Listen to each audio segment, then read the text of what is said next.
रत्तो गुरदयाल सिंह जी की कहानी का हिंदी अनुवाद आज आपके सामने लेकर आई हूँ। रत्तो भेड़िए की भांति उनके घर के भीतर घुस आई।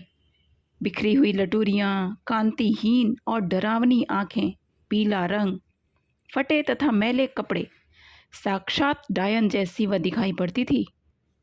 एक चूहिया जैसी काली कलुटी बालिका उसने गोद में उठा रखी थी और 3-4 बालकों की पंक्ति उसके पीछे पीछे आ रही थी।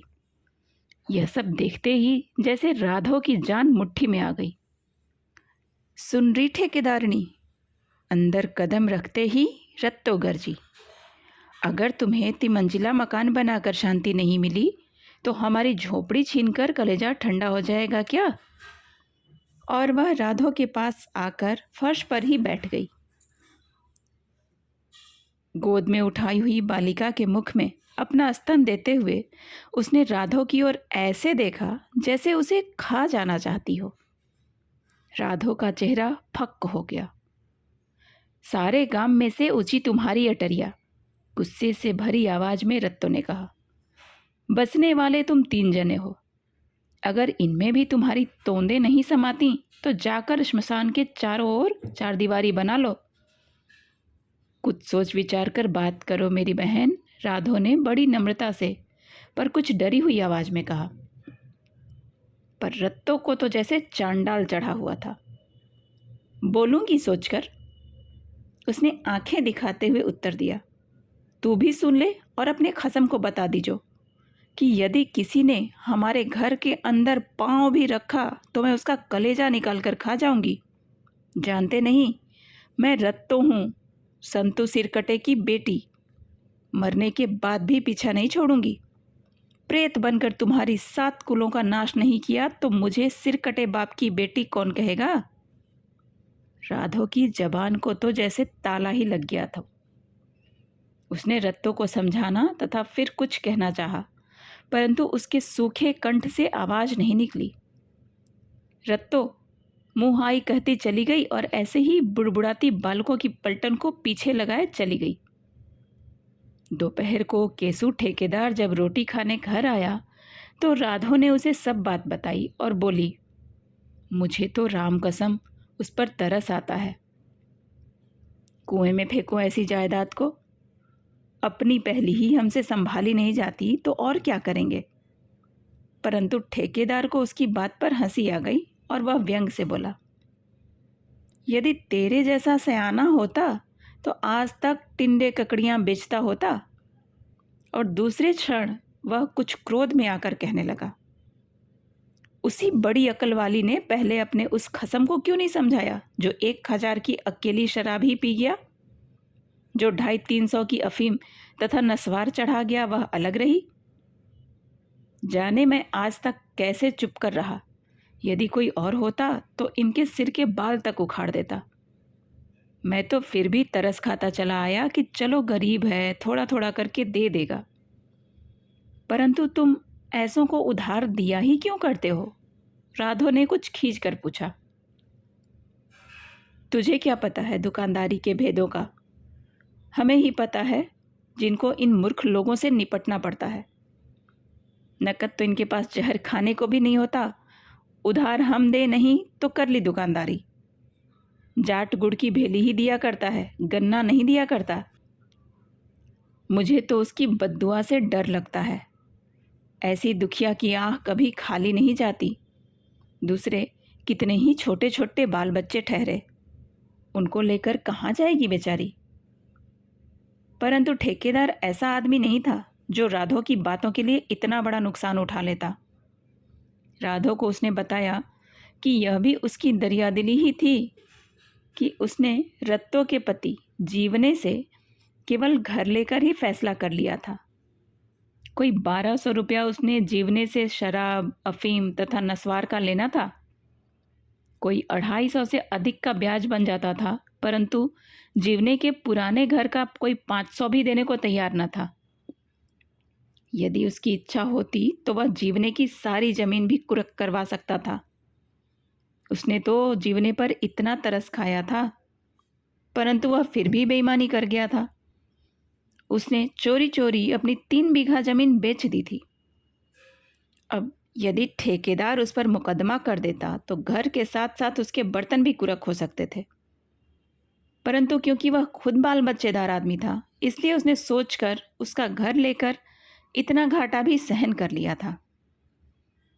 परंतु यदि इस पर भी वह ऐसी बातें करती फिरती है, ठेकेदार ने गुस्से में कहा, तो मैं भी अपने बाप का बेटा नहीं जो रात पड़ने से पहले पहले उनका बोर या बिस्तर न उठा दूं। जितना इन लोगों से नरमी करें उतने ही सिर पर चढ़ जाते हैं। अपने पति की यह बात सुनकर राधो का मन और भी उदास हो गया, परंतु विवश होकर चुप हो गई। ठेकेदार ने उसी रोज जीवने को बुलाकर कह दिया कि यदि उसने कल तक घर खाली नहीं किया तो वह पुलिस बुलवा लेगा। लाला जी, मुझे 4 दिन और काट लेने दो, फिर मैं शहर जाकर कोई मेहनत मजदूरी कर लूँगा। यहाँ अपने गांव में रहते मुझसे शर्म के मारे गुजर नहीं होगी, जीवने ने मिन्नत से कहा। परंतु ठेकेदार ने आंखें दिखाते हुए उत्तर दिया, तो बड़ी इज्जत वाले ने मेरा कर्ज क्यों नहीं दिया? अब तो गांव में घर छोड़कर रहते शर्म आने लगी। जब बोतल को हिला हिला कर देखते कहा करता था, ठेकेदार पहले तोड़ की नहीं है यार, तब यह बातें याद नहीं थीं? जीव ने सिर नीचा किए चला गया। रात पड़ने से पहले पहले इस बात की चर्चा सारे गांव में होने लगी। रत्तो के तीखे स्वभाव को सभी जानते थे कि वह मर कर भी अपना घर कभी नहीं छोड़ेगी। जीते जी तो उसे कौन निकालने वाला ठहरा। परंतु दूसरे दिन जब जीवना अपना टूटा फूटा सामान गाड़ी पर लाद कर अपने चचा के पशुओं वाले अहाते की ओर जाने लगा, तो लोगों को इस बात का भरोसा नहीं हुआ। सभी यही सोच रहे थे कि उसने रत्तो को घर छोड़ देने पर कैसे राजी कर लिया। फिर 3 दिन रत्तो को किसी ने नहीं देखा, परंतु चौथे रोज जीवने के चचा के पशुओं के अहाते में से गांव वालों ने उसकी किलकारियां सुनी। वह केसु ठेकेदार के बेटों का स्यापा कर रही थी। आधी रात तक वह स्यापा करते करते थक हार कर जब बेहोश सी हो गई, तब कहीं जाकर चुप हुई। और उसके पश्चात गांव वालों को रत्तों की किलकारियां हर रोज सुनाई देने लगी। वह केसु ठेकेदार के सारे परिवार का स्यापा करती, उन्हें गालियां निकालती और बहुत रात गए तक न जाने क्या क्या बोलती रहती। उसकी किलकारियां जैसे सबके कलेजे चीर जाती और लोग रात भर उसी की बातें करते रहते। रत्तों के कच्चे घर को गिराकर केसु ठेकेदार ने वहां नई हवेली की नींव रख दी थी। हवेली को बनते कई दिन हो गए थे, परंतु राधो वहां नहीं गई थी। ठेकेदार उसे रोज कहता कि चलो अपना नया घर बनता देख लो, परंतु राधो को हर समय रत्तों की किलकारियां सुनाई पड़ती रहती। उसे ऐसे जान पड़ता जैसे रत्तो अपने काले कलूटे फटे पुराने चीथड़ों में लिपटे बच्चों की पलटन लिए उसके घर के भीतर घुसी आ रही है और उसको डायन की भांति खा जाना चाहती है। मारे डर के वह यह सब ठेकेदार को भी नहीं बताती थी। और जब पति के बहुत कहने पर वह एक दिन अपनी नई बनी हवेली देखने चली गई, तो उसके मन का भय पूरा हो गया। जिस गली से होकर वह जा रही थी, उसी के मोड़ पर उसने रत्तों को खड़े देखा। नंगा सिर, चेहरे पर बिखरी लटें, भयंकर आंखें और चुड़ैलों जैसे हाथ पांव। वहां खड़ी वह ऊंची आवाज में केसु ठेकेदार का नाम ले लेकर गालियां निकाल रही थी, चीखें मार रही थी और उसके बेटों का स्यापा कर रही थी। उसे देखते ही राधा बेहोश सी हो गई। दीवार का सहारा लेकर वहीं रुक गई। थोड़ी देर बाद जब उसे कुछ होश आई तो उसने देखा कि रत्तो उसकी बन रही नई हवेली के पास चली गई थी। उसके हाथ में एक टूटा हुआ जूता था और पास ही गाड़े हुए एक खूंटे पर जोर जोर से जूता मारते हुए वह चिल्ला रही थी, अब बोल मेरे भैया के साले, अब बोल। तूने जो तालाब का पानी बोतलों में भर कर मेरा घर फूंक डाला है, मैं भी रत्तो नहीं जो तेरे सारे कबीले के बच्चे बच्चे को न खा जाऊं तो। अब बोल मेरे मामू, अब बोल। राधो दीवार के सहारे कांपती हुई उसे देखती रही। जूता मारते और गालियां निकालते निकालते जब वह थक सी गई तो अपने आप ही अहाते की ओर चली गई। राधो भी उसकी आंख बचाकर वहीं से घर को लौट पड़ी। अपनी नई हवेली तक पहुंचने का उसे साहस नहीं हुआ। उस दिन रात को जब ठेकेदार घर आया तो राधो ने उसे कहा, यदि कहा मानो तो इस घर को जैसे भी हो बेच डालो। मुझसे अपनी आंखों से यह सब देखा नहीं जाता। उस अभागी की यह दशा मुझसे नहीं देखी जाती। देखो तो कैसी बुरी हालत हो रही है उसकी। बद्दुआओं से भी मुझे डर लगता है। बड़ी दयावान न बन, चुप करके बैठी रह, ठेकेदार गुस्से से बोला। यदि हाथी कुत्तों के भौंकने से डरकर भाग जाएं तो दुनिया न उलट जाए। मैंने घर कर्ज के पैसों में लिया है, कोई दान नहीं लिया जो ऐसी चुड़ैल की बद्दुआओं से डरकर छोड़ दूं। राधो फिर चुप हो गई। उस दिन के बाद रत्तो को किसी ने कहीं फिरते नहीं देखा। जो कोई कभी उसके अहाते के आगे से गुजरता उसे छप्पर के नीचे खाट पर लेटे लेटे धीमी धीमी आवाज में ठेकेदार के बेटों का स्यापा करते देख पाता। वह अब इतनी दुर्बल हो गई थी कि उसकी आवाज उसके अहाते के बाहर तक भी मुश्किल से पहुंच पाती थी। बिना किसी सहारे के वह उठ बैठ भी न सकती थी, परंतु अपने दालान में एक बड़ी लकड़ी का खूंटा गाड़कर और उसके ऊपर एक हांडी औंधी रखकर उसने जो ठेकेदार केसू का पुतला बना रखा था, रात को सोते समय और प्रातःकाल उठते समय वह उस पर 5 जूते अब भी मारती थी। और कहने वाले कहते हैं कि यह प्रण उसने आखिरी श्वास तक निभाया। थोड़े दिन बाद राधो ने सुना कि रत्तो मर गई। उसको यह सुनकर इतना दुख और भय लगा कि वह 2 दिन खाट से नहीं उठ पाई। न कुछ खाया न पिया, बस पड़ी पड़ी सामने दरवाजे की ओर देखती रहती।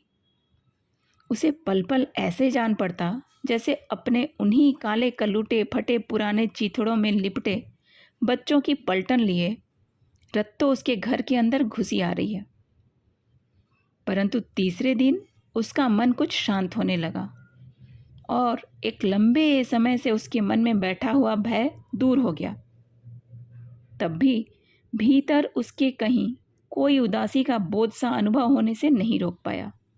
और कुछ दिन बाद राधो की नई हवेली तैयार हो गई। मीठे चावल बांटने के लिए वह स्वयं गई। चावल बांटते बांटते उसने एक बहुत दुबली पतली काली कलूटी तथा नंग धड़ंग बालिका की ओर देखा तो उसका हाथ अपने आप रुक गया। उसे एक भय सा लगा। तू किसकी बेटी है री? राधो ने उससे पूछा। रत्तो की, बालिका ने उत्तर दिया। राधो से आंखें भी नहीं झपकी गईं। वह देखती की देखती रही। वही कांतिहीन बड़ी बड़ी आंखें, सफ़ेद रंग, बिखरी लटें, गायन जैसे हाथ पांव, जैसे वही रत्तो सामने खड़ी हो। राधो की टांगें कांपने लगी। नाई को चावलों वाली परात पकड़ाकर वह झट से भीतर चली गई। घर वापस आने तक का साहस भी उसमें नहीं था। भीतर जाकर वह दीवार का सहारा लेकर नीचे फर्श पर ही बैठ गई। कितने देर तक उसे कुछ भी दिखाई नहीं पड़ा और वह आंखें फाड़ फाड़ कर छत की ओर देखती रही। कुछ देर बाद जब उसे थोड़ा थोड़ा दिखाई पड़ने लगा तो उसने देखा कि छत के बड़े गार्डर से बंधी रंग बिरंगी कातरों की बनी हुई चिड़िया जो लटक रही थी, उसकी आंखें बिल्कुल रत्तो की आंखों जैसी जान पड़ती थीं। और फिर ऐसे ही उसकी आंखों की ओर देखते देखते वह बेहोश हो गई। अगले दिन लोगों ने राधो को रत्तो की भांति ही गालियां देते और किलकारियां मारते हुए सुना। उसी भांति उसने ठेकेदार केसू का नाम ले लेकर उसके बेटों का स्यापा किया। ठेकेदार ने कई डॉक्टर हकीम बुलवाए, परंतु राधो को आराम नहीं आया। यदि क्षण भर उसे होश आ भी जाता तो वह अगले क्षण ही अधिक जोर से चिल्लाने लगती, पहले से और अधिक गालियां निकालती, अधिक जोर जोर से स्यापा करती। जब कई दिन राधो को आराम नहीं आया तो गांव में इस बात की चर्चा होने लगी। गांव की बूढ़ी स्त्रियां कहने लगीं कि उस पर रत्तों की छाया पड़ गई थी, तभी तो रत्तों की भांति वह गालियाँ निकालती थी, उसी की भांति स्यापा करती थी, और तो और उसका स्वर भी रत्तों जैसा ही बन गया था। कहानी आपको पसंद आई है तो कृपया कमेंट करके ज़रूर बताएं।